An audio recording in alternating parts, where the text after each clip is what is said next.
Selamat siang, Assalamualaikum warahmatullahi wabarakatuh. Eh, saya Lingga Nugra dari Maintenance Olefin and Butadian Instrument Section akan mencoba memaparkan tentang mungkin salah satu topik, yakni peran instrumen air dalam mempertahankan kehandalan peralatan gas kromatografi. Sebelum saya melanjutkan, mohon izin untuk membuka masker, berhubung di tempat ini cuma saya ya, supaya suaranya lebih jelas. Ya baik, kita mulai ya. Kita mulai dari definisi instrumen air ya. Jadi maksud dari instrumen air ini adalah merujuk kepada compressed air yang sangat bersih ya, sangat bersih. Bersih dari apa? Bersih dari moisture atau kelembaban dan juga partikel-partikel. Dan di sini berdasarkan instrumen air dryer instruction manual yang kita punya di utility ya, outletnya ini kita memiliki humidity sekitar minus 40 derajat Celcius dengan tekanan 7,5 kilo ya. Jadi ini adalah spek yang dimiliki oleh Chandrasri.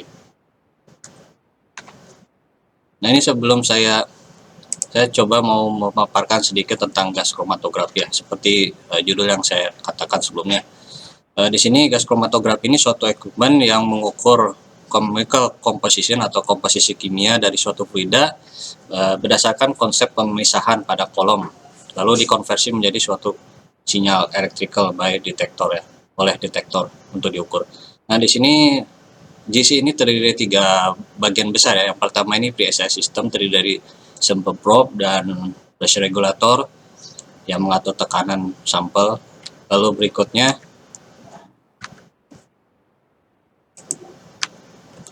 di sini ada sample conditioning system. Seperti yang bisa Anda lihat, di sini ada block fan air operated valve. Ya, banyak. Jadi terus yang kedua ini bypass rotameter, coalescing filter. Coalescing filter ini untuk menyaring ya. Lalu stream switching air operating valve. Ini 2 buah ini adalah valve yang digerakkan oleh instrumen air. Lalu yang ketiga oven and controller. Nah, jadi ada oven dan controller ya. Oven ini terdiri dari pemanasnya itu sendiri, jelas karena namanya oven berarti dia membutuhkan pemanas ya.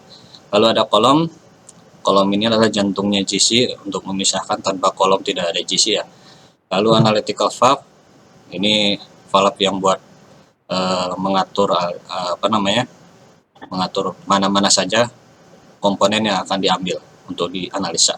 Lalu ada elektronik, ada FID ya, ada detektor maksudnya. Bisa FID, bisa TCD, tergantung GC-nya masing-masing. Mohon maaf jika memang ada yang cukup asing dengan GC ya. Ini saya coba memaparkan salah satu equipment instrumen yang cukup langka ya. Lalu di sini ada oven and controller. Di sini electronic card ya. Di sini bisa Bapak-bapak lihat banyak sekali partnya, bisa power supply, ada detektor amplifier, CPU, dan EPC modul. Ini masih banyak lagi sebenarnya, tapi saya hanya paparkan sedikit. Nah, di sini semua tadi oven tadi sama apa ini namanya controller ini memerlukan purging ya. Purgingnya dari mana? Instrumen air. Lalu kita kembali ke cara kerja GC ya. Di sini cara kerjanya pertama, sampel yang berasal dari proses ini kita kondisikan dulu berdasarkan keinginan, berdasarkan requirement yang ditentukan oleh factory ya, sebelum masuk ke GC. Lalu yang kedua, dipisahkan berdasarkan komponen solubility atau kelarutan yang ada pada kolom material. Nah, oven itu harus dipanasin ya, supaya bisa meningkatkan kecepatan pemisahan. Lalu berikutnya ini masuk ke detektor ya tadi ya, setelah dipisahkan ya. Di detektor itu dikonversi menjadi suatu besaran listrik seperti tegangan, arus, dan selain itu dan semacamnya lah. Lalu kita lihat komputer mengukur area, lalu terciptalah suatu kurva seperti ini kurang lebih. Ini hanya ilustrasi ya. Lalu diukurlah area di bawah kurva itu untuk dikonversi menjadi suatu ukuran ya, bisa persen mol, bisa persen wave, bisa ppm gitu. Lalu kita berikutnya kita ke peran instrumen air ya. peran instrumen R pada peralatan gas kromatografi. Jadi instrumen R ini adalah salah satu utility yang menjadi yang wajib untuk disediakan ya, wajib harus ada gitu. Kalau nggak ada, nggak bisa beroperasi gitu.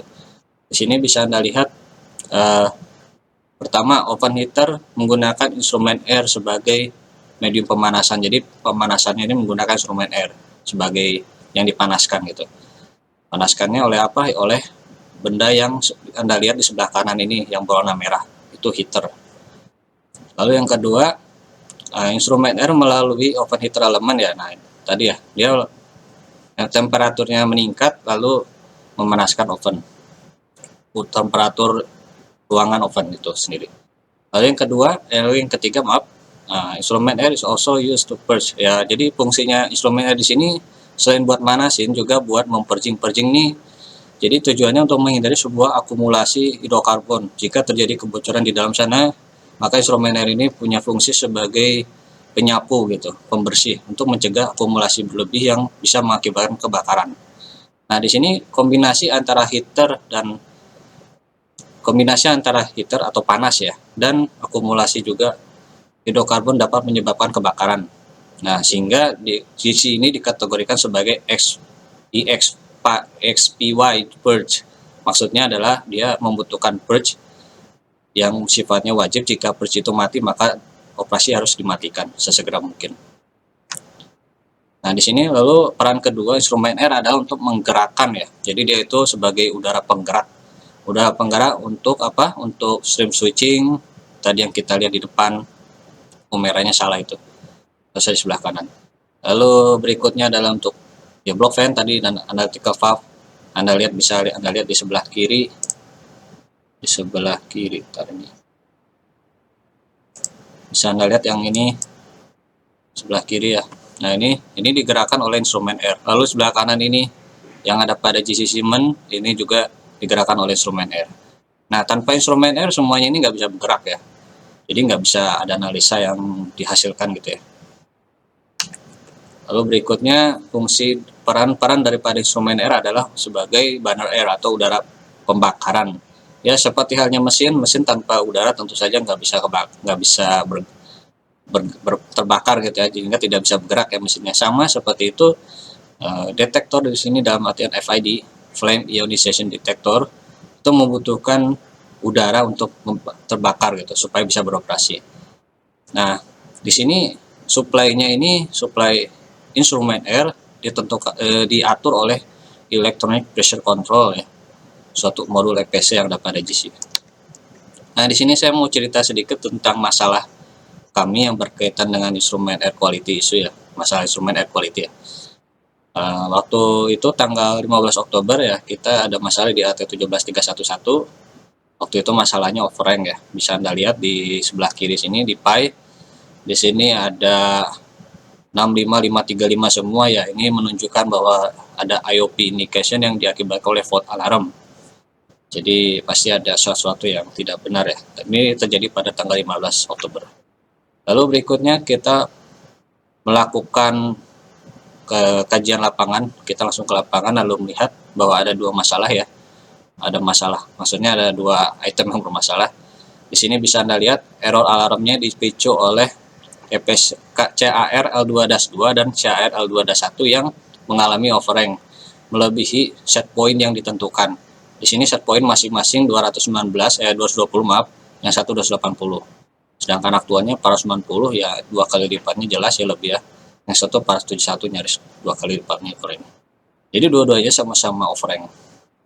Lalu, nah ini mungkin jadi pelajaran juga ya. First action yang aksi tindakan kita pertama adalah mengganti modul EPC. Karena kita menganggap waktu itu modul EPC-nya ini gagal untuk mengontrol. Ya ini ala-ala pengalaman kita yang lama. Tapi ternyata setelah diganti pun masih ada masalah. Lalu kita melakukan kajian yang lebih mendalam. Nanti bisa lihat di sana di root cause analysis. Nah di sini bisa dilihat flow inspection on LFID fan without any carry gas indicate any leakage. Jadi ada suatu kebocoran pada valve diaphragm. Mungkin yang pernah saya yang seperti ini ya bapak-bapak, valve diaphragm ini ada kebocoran. Nah, di sini kita coba untuk membongkar valve-nya SL2-2 dan SL2-1 dan SL2-1 CL2-1 yang memiliki hubungan dengan CR2-1 dan CR2-2 IPC. Mungkin ini agak rumit kalau untuk dijabarkan sehingga saya tidak akan melakukannya di sini. Nah, di sini kita menemukan adanya air ya. Mungkin kalau Bapak zoom in lebih dekat lagi, di sini ada kayak genangan air ya. Nah, jadi pada saat kita membongkar, kita menemukan banyak air ya pada sisi air side ini maksudnya valve gas ya tadi ya. Jadi banyak air di sini. Lalu kita melihat satu buah diafram yang sebelah kanan ini warnanya sangat coklat ya. Lalu sebelah kanannya ini lebih detail lagi, Anda bisa lihat. Nah, ini yang saya tandai ini adalah titik kebocorannya. Jadi di sini ada bocor ya, ada bocor. Lalu selain itu kita menemukan masalah yang lain, yakni kolomnya plugging ya. Jadi kita menemukan di sini alirannya hanya 3,44 cc per menit yang seharusnya sekitar 20 cc per menit. Jadi ini terlalu jauh. Nah, mungkin ini sekedar sharing saja mengenai RCA-nya ya. Mungkin ini saya nggak akan terlalu mendetail. Mungkin saya ke kanan biar jelas sedikit. Nah, di sini kita mulai ada problem ya. Ada IOP indikasi sejak tanggal 14 Oktober. Lalu kita ke fenomena. Fenomenanya adalah EPC CRL2-1 dan L2-2 ini aktual pressure-nya lebih besar daripada set point-nya. Lalu kita ke prinsipal. Yang pertama ini misleading height. Ini mah gampangnya seperti kesalahan pengukuran daripada sensor. Jadi bisa aja sensornya mengeluarkan indikasi palsu ya, ketinggian gitu misalnya, padahal hasilnya kecil. Yang kedua adalah aktual. Ya aktual memang aktual berlebih ya. Nah, di sini bisa Anda lihat kita menetapkan P1 parameter 1, yakni mungkin panjang sekali ya.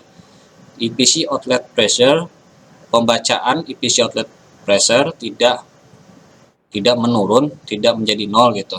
Pembacaannya ketika EPC outletnya di disconnect ke atmosfer. Jadi ketika EPC outletnya kita cabut ke atmosfer, dia tidak nol. Ini adalah ciri khas terjadinya kegagalan, yakni misleading height. Karena seharusnya nol, ketika kita buka dia harusnya nol. Lalu kita pergi ke berikutnya, ke prinsipal berikutnya. Kita jabarkan aktual excessive pressure ini menjadi tiga kemungkinan prinsipal, yakni fail to close, valve EPC valve-nya fail to close, atau yang kedua ada plugging, atau yang ketiga adalah additional pressure from valve gas. Jadi ini menggunakan instrumen air ya. Jadi ada seolah-olah ada suatu sumber tambahan gitu. Lalu di sini Anda bisa lihat ini ada lanjutannya. Kita menetapkan 3 parameter P2, P3, P4. Tadi ada P1 ya, berarti sekarang 4. Maaf. Pertama ini EPC outlet pressure tidak menurun ke 0 ketika controller dimatikan. Jadi ketika kita mematikan kontrol dia tidak turun. Itu ada ciri khasnya valve-nya tidak menutup. Yang kedua adalah LFID detector fan flow decrease to zero. Jadi kalau dia plugging, ketika kita ini dia decrease, dia menurun menuju 0. Aliran yang terdapat pada LFID. Lalu yang ketiga adalah, nah ini additional pressure valve gas. Lalu parameternya adalah LFID fan flow didn't decrease to zero when EPC was deactivated. Jadi dia tidak turun ke 0 ya alirannya ya ketika kita mematikan EPC-nya ya, dan ketika kita masih membuka valve gas. Jadi kalau bocor kan valve gasnya ketika kita buka valve gas itulah yang mengalir, bukan EPC gitu. Lalu di sini kita menemukan faktanya adalah yang ketiga ini ya. Parameter ini yang bekerja gitu, yang berlaku sehingga kita sampai kepada kesimpulan ada kebocoran pada CL2-1. Ini hasil ulik-ulik kita tadi yang sebelumnya. Lalu kita menemukan adanya material corrosion tadi yang Anda lihat berwarna coklat. Lalu kita pergi ke water contamination. Kenapa? Karena kita menemukan air ya. Nah, air itu berasal dari instrumen air utility line. Dan kita juga memang tidak memiliki routine draining activity ya. Jadi tidak ada draining activity. Nah, ini action yang kita ambil ya saat itu mungkin bisa dibilang immediate action ya.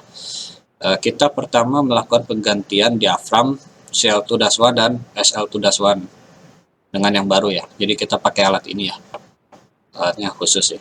Lalu yang kedua, flow inspection, kita melakukan pemeriksaan lagi untuk mengkonfirmasi hasilnya.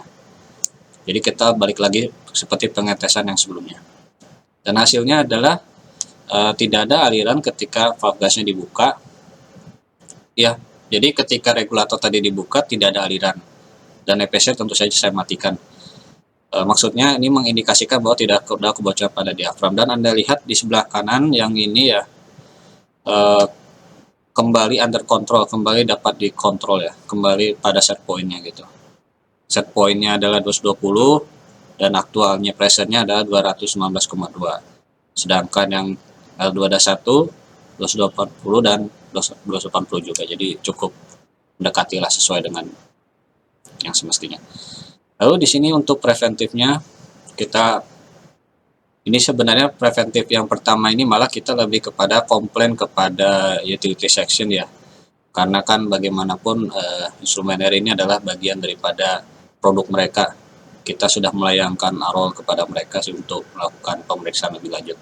Tapi di sisi kita juga mencoba untuk memitigasi adanya air ini dengan memasang auto drain air filter ini. Jadi Anda bisa lihat yang berwarna kuning, ini filternya kuningnya. Kalau ini adalah floater yang berwarna hitam yang di bawah ini. Jadi ketika air sudah melebihi floater ini, nanti air akan turun dengan sendirinya ya, karena floater ini akan mengambang lalu dia membuka valve. Jadi ketika berlebihan, air bisa kita cegah untuk masuk ke dalam GC ini untuk melanjutkan perjalanan. Jadi kita bisa mencegah air merusak GC. Lalu kita juga melakukan inspeksi ya, mengenai kondisi. Di sini bisa Anda lihat purging air regulator indication check. Jadi kita melakukan filter with drain, visual inspection, no water on drain pot. Jadi kita melakukan pengecekan apakah ada air pada drain pot atau tidak. Ini hanya untuk memastikan bahwa drain pot bekerja dengan baik gitu, tidak ada air yang tersisa maupun air yang tidak terbuang gitu. Ini kita lakukan setiap PM ya, PM kita itu 1,5 bulan sekali, jadi kita lakukan ini 1,5 bulan sekali. Sebenarnya ada lagi yang lain, kita juga melakukan cek bulanan kepada shelter. Jadi setiap shelter akan kita cek apakah ada air atau tidak pada setiap gelas seal pot yang ada pada air filter tersebut. Jadi ini cek sheet ini sebenarnya belum berlaku, nanti kita akan lakukan dalam waktu dekat. Ini adalah perubahan setelah kita mengubah MMEA. Nah, di sini kita menuju pada kesimpulan. Yang pertama, instrumen air ini penting ya, merupakan suatu utility yang sangat penting untuk mendukung operasi GC ya. Instrumen air harus tersedia sebelum operasi dilakukan, sebelum beroperasi gitu. Tanpa adanya instrumen air, GC tidak bisa beroperasi dengan aman maupun layak. Jadi dua hal ini penting, aman dalam artian tidak mengakibatkan kebakaran, dan juga layak dalam artian dengan instrumen air yang layak bisa beroperasi dengan baik. Kedua, instrumen air umumnya digunakan dalam pergerakan ya, untuk menggerakkan valve dan juga untuk purging elektronik, yang jelas membutuhkan kualitas yang sangat baik ya. Lalu yang ketiga, instrumen air quality menentukan kehandalan. Nah, kita mungkin nanti kalau ada waktu saya share tentang FMEA. Banyak failure mode yang dihasilkan, yang disebabkan oleh kualitas instrumen air. Jadi yang bisa berdampak pada kualitas pengukuran. Yang terakhir 4, high water content itu artinya kandungan air yang tinggi pada instrumen air jelas harus dihindari untuk mencegah masalah utama seperti EPC mati atau detektor mati ya. Jelas ini adalah, jadi yang tadi bisa Anda lihat tadi itu adalah contoh kasus GC yang ekstrim dimana sampai kepada JC tidak bisa dioperasikan ya. Karena apa? Karena high water content tadi. Ya mungkin sekian dari saya, terima kasih atas perhatiannya. Wassalamualaikum warahmatullahi wabarakatuh, selamat sore.